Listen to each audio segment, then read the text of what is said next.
Hello, researcher. Welcome back to the SCP Index. You appear to be trying to access SCP-002 through SCP-010. If that is correct, please enter the correct credentials, and I will be more than happy to give you access.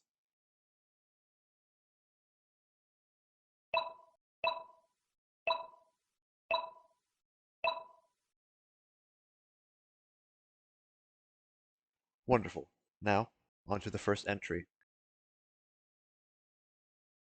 SCP-002, otherwise known as the Living Room. SCP-002 resembles a tumorous fleshy growth with a volume roughly 60 meters cubed, or 2,000 feet cubed. On its exterior, an iron valve hatch on one side leads to its interior, which appears to be a standard low-rent apartment of modest size.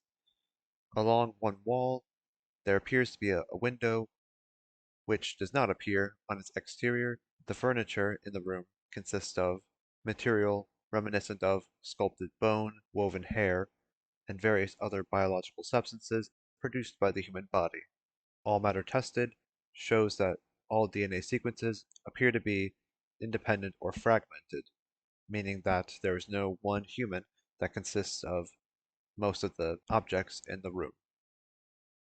To date, SCP-002 has been responsible for various disappearances, notably the disappearances of 7 personnel. In the time those 7 personnel have gone missing, SCP-002 has furnished itself with 2 lamps, a throw rug, a television, a radio, a beanbag chair, and 3 books in an unknown language, along with various other items. Tests with a variety of lab animals, including higher primates, in addition to cadavers, have failed to provoke a response in SCP-002. Whatever process the subject uses to convert organic matter into furnishings is apparently only facilitated by the introduction of living humans. SCP-003, otherwise known as Biological Motherboard. SCP-003 consists of 2 related components of separate origin, referred to as 003-1 and 003-2, respectively. 003-1 appears to be reminiscent of a computer motherboard comprised of chitin, hair, and nails of unknown biology. Testing reveals SCP-003-1 to predate earliest known circuit boards by a factor of thousands of years, and is considered sentient but not actively dangerous, except under certain conditions. SCP-003-2 is controlled by an internal but not biological computer, the contents of which are mostly inaccessible without risk of damaging 003-2. 003-2 appears to be a stone tablet with runes of an unknown language emitting pale flickering light patterns at random intervals. 003-2 is capable of controlled emissions of radiation, including heat, light, and anomalous radiation types. In addition to that, 003-2 contains an internal power source of an anomalous nature, which appears to have been losing power since several centuries before discovery. Through research, it is considered probable that 003-2 was created for the purpose of containing 003-1. SCP-003 as a whole, SCP-003 as a whole was located by Remote Reviewing Team SRV-04 Beta. It appears possible that SRV-04 Beta was deliberately contacted by SCP-003-2. Other organizations have also been alerted to 003's existence, possibly by similar means. Despite this activity, -2 does not appear to be sentient. SCP-004, otherwise known as the 12 Rusty Keys and the Door. SCP-004 consists of an old wooden barn door, referred to as 004-1, and a set of 12 rusted steel keys. hereby referred to as 004-2 through 004-13. The door itself is the entrance to an abandoned factory in. What follows in this entry are various chronological points in history where SCP-004 and its associated parts have come into contact with outside influences as well as the SCP Foundation.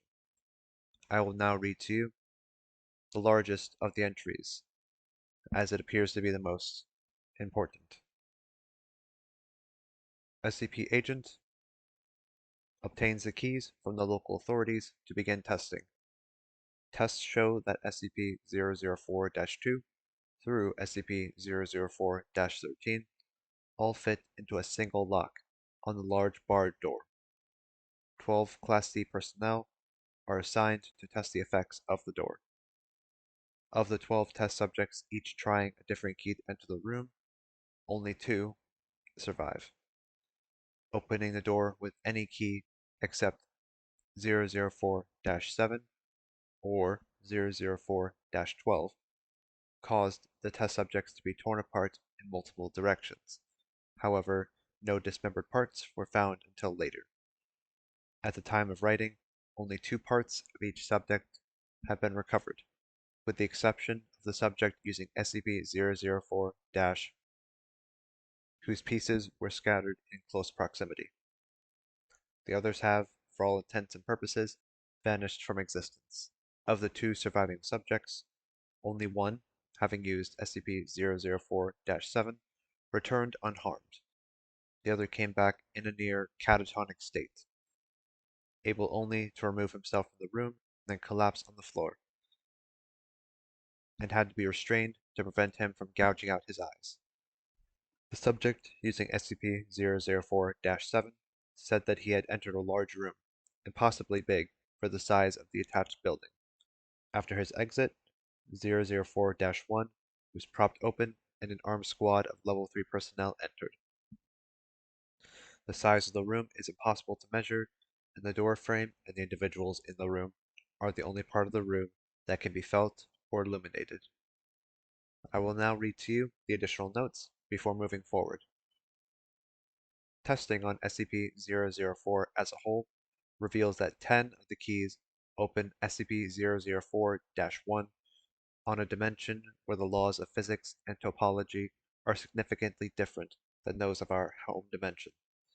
Test subjects meeting these hostile conditions are torn apart, their body parts deposited in various locations, only 3 of which have been verified to be on Earth. Material deposited at 2 of these points appears immediately. Material deposited at the 3rd appears exactly years into the future. The other 7 locations are currently unknown. Current testing focuses on 2 avenues of research. The first is finding ways to survive SCP-004's hostile topologies.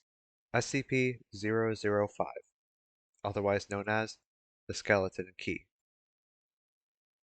In appearance, SCP-005 resembles an ornate key, displaying the characteristics of a typical mass-produced key used in the 1920s. The key was discovered when a civilian used it to infiltrate a high-security facility. 005 seems to have the unique ability to open any and all forms of lock, be they mechanical or digital, with relative ease. The origin of this ability has yet to be determined. I will now read you the additional notes as well as Appendix A before moving forward. SCP-005 may be used as a replacement for lost security passes, but only under the supervision of at least 1 Level 4 personnel. 005 may not be used for vending machine repairs, opening lockers, or for any personnel's spare home key. Removal of the object from the compound will result in immediate termination. While SCP-005 has been shown to be effective in removing almost any form of locking device, further experiments have shown that efforts to disguise the purpose or identity of a lock have proven at least somewhat successful in defeating its ability. In approximately 50% of cases where a volunteer was not able to identify a locking device as such, SCP-005 was not successful in deactivating the device. Due to these results, 005 has been tentatively classified as sentient, and further tests are being run to determine its cognitive abilities. However, there are no results that show any traits that prevent it from being able to identify any particular locking device, only that the aforementioned device has been heavily concealed and disguised. SCP-006, otherwise known as Fountain of Youth. SCP-006 is a very small spring located 60 kilometers west of Astrakhan. Foundation Command was aware of its existence since the 19th century, but were unable to secure it until 1991 due to political reasons. On the spot of the spring, a chemical factory has been constructed as a disguise, with the majority of laborers under Foundation and/or Russian control. The liquid emitted from the spring has been chemically identified as simple mineral water in 1902, but has the unusual property of health. Ingesting the liquid produces the following properties in human beings: the ability to regenerate DNA damaged by sufficient duplication, heightened excitement of cellular duplication, vastly improved abilities in the repair of damaged tissue, and a frightening increase in the effectiveness of the human immune system. Upon testing the liquid on animal subjects, hostile bacteria and viral agents were destroyed immediately. Many reptiles and birds were unaffected, while higher primates experienced the same benefits as humans. SCP-007, otherwise known as Abdominal Planet. SCP-007 is located within a cavity in the subject. SCP-007 is located within a cavity in the abdomen of subject. Subject is a Caucasian male, physically approximately 25 years of age, though they have claimed to be 28, and 176 centimeters in height. Most of subject's abdomen, muscles, skin, and organs is absent, though subject does not appear to suffer because of this. Instead of normal flesh, a sphere composed of soil and water is present, though it does not actually come into contact with subject's body at any point. The sphere appears to be, in most respects, a miniature near duplicate of the Earth, approximately 60 centimeters in diameter, although continental alignment is not consistent with that of any alignment known in Earth's history. The sphere has its own weather patterns and negligible gravitational pull, in addition to microscopic organisms somewhat resembling those of modern-day Earth inhabiting it. 2 intelligent species have been observed, though contact and communication with either has yet to be made. Subject claims to be named, but no records of such a person can be found. Subject does not require food or water, and while he has been observed consuming both, what happens to such substances after being swallowed is unknown. Subject is intelligent, with an IQ being measured at 128, and amiable, and regards the planet in his abdomen as a minor curiosity about his body. Subject seems to experience no stress about his unusual condition. When questioned about it, Subject replied, "I just woke up one day, and there it was. I don't have any idea how it got there." SCP-008, otherwise known as Zombie Plague.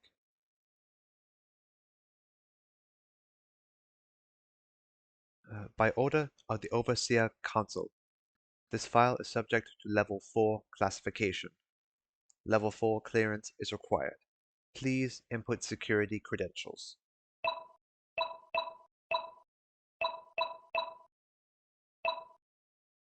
Security clearance adequate. Accessing file.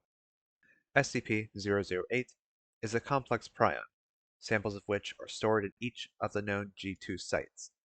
Research into SCP-008 is highly classified and primarily aimed at preventing research which may lead to the synthesis of SCP-008 in the distant future. Known traits of the prion include 100% infectiousness and lethality, transmission through exposed mucous membranes and at bodily fluids, and all bodily fluids, in addition to not being airborne or waterborne. Symptoms of infection within SCP Symptoms of infection with SCP-008 manifest no more than 3 hours after exposure and include flu-like symptoms with high fever plus dementia plus severe dementia in later stages. Coma onset approximately 20 hours after first symptoms appear and 12 hours after noticeable dementia. Coma onset will be considered onset of death. Afterwards, a period of sporadic cellular necrosis occurs which comes to resemble gangrene. Surviving tissue assumes its original function and is highly resilient. In the coming days, subjects afflicted with SCP-008 come to resemble what we would consider the modern zombie, with such traits as red blood cells greatly increasing oxygen storage capacity, resulting in slower blood flow and increased muscle endurance and strength, high blood viscosity, resulting in negligible blood flow from gunshot, puncture, and slashing wounds, and with metabolism decreasing to extremely low levels, allowing subject to survive for over 10 years without nourishment. There is strong evidence to suggest SCP-008 itself did not form naturally on Earth, since variants of similar complexity would have displaced much of the ecosystem. In 1959, a short collaborative effort with the USSR to locate G2 sites SCP-008 was negotiated following their discovery. The status of SCP-008 in Russian custody since collaboration ended is unknown. SCP-009, otherwise known as Red Ice. SCP-009 is approximately liters of a substance which superficially resembles distilled water, except with a distinct bright red hue. This red hue is discernible in all phases and serves as the most expedient method of identifying contaminated matter before its anomalous properties manifest. In contrast to mundane water, SCP-009 assumes a liquid phase at temperatures between -100 and 0 degrees Celsius, and a solid state above those temperatures. At temperatures below -100 Celsius, SCP-009 vaporizes into a gaseous form, similar to steam. Examinations of the atomic structure of 009 have proved conclusive. Substance appears to be identical to normal water molecules. The most hazardous property of SCP-009, however, is its ability to contaminate normal H2O. When in contact with any aqueous solution, SCP-009 will, through unknown mechanisms, transfer its anomalous properties to other objects and creatures. Testing has shown it capable of assimilating ice, steam, tea, fruit juice, seawater, blood, and. The time it takes for this process to occur varies depending on temperature and the exact chemical composition of affected matter, and had been The time it takes for this process to occur varies depending on temperature and the exact chemical composition of affected matter, and had been observed as taking between 3 minutes and hours. Testing on D-Class personnel was discontinued as of April 23, 2000. I will now read you the circumstances of retrieval before moving forward. Subject was found in Alaska on November 5th, 19.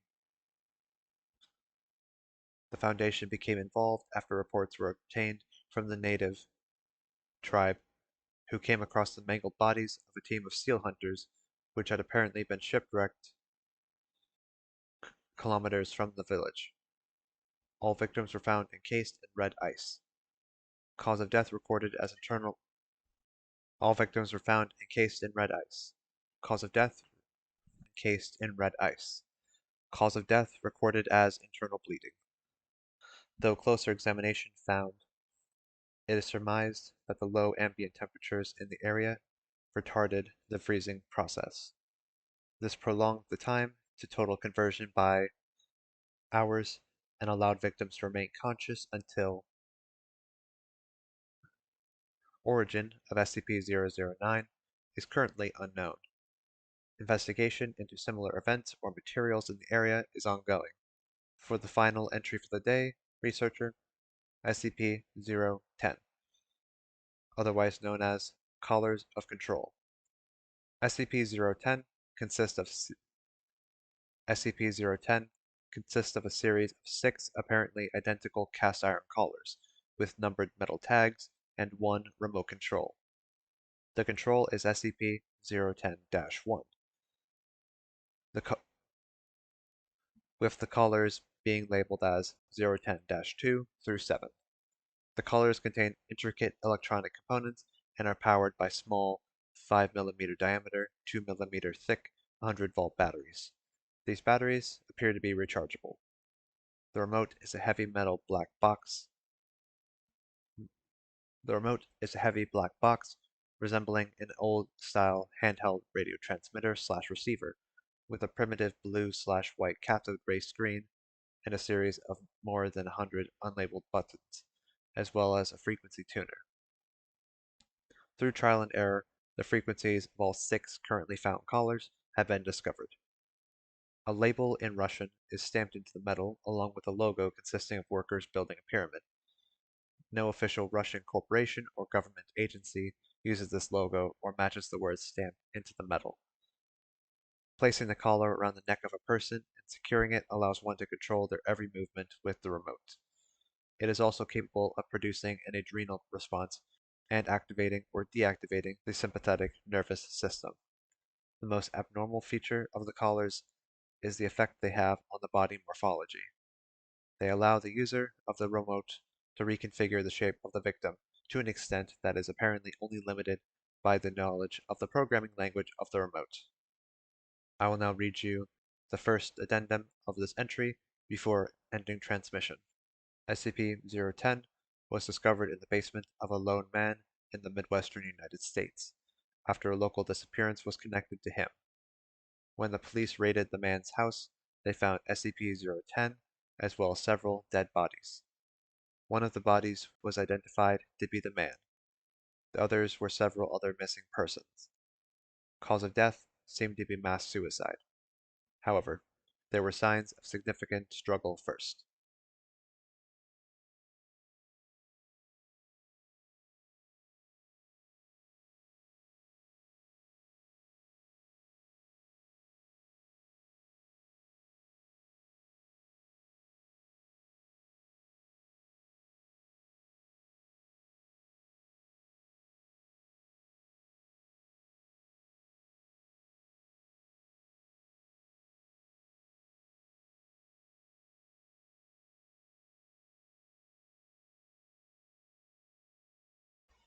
Unfortunately, researcher, that is all the entries that you were able to look through within the given time period.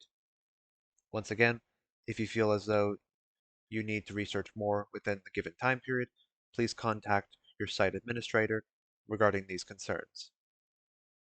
If all else has been satisfied, thank you so much for taking interest, and please feel free to come back at any time to the SCP Index.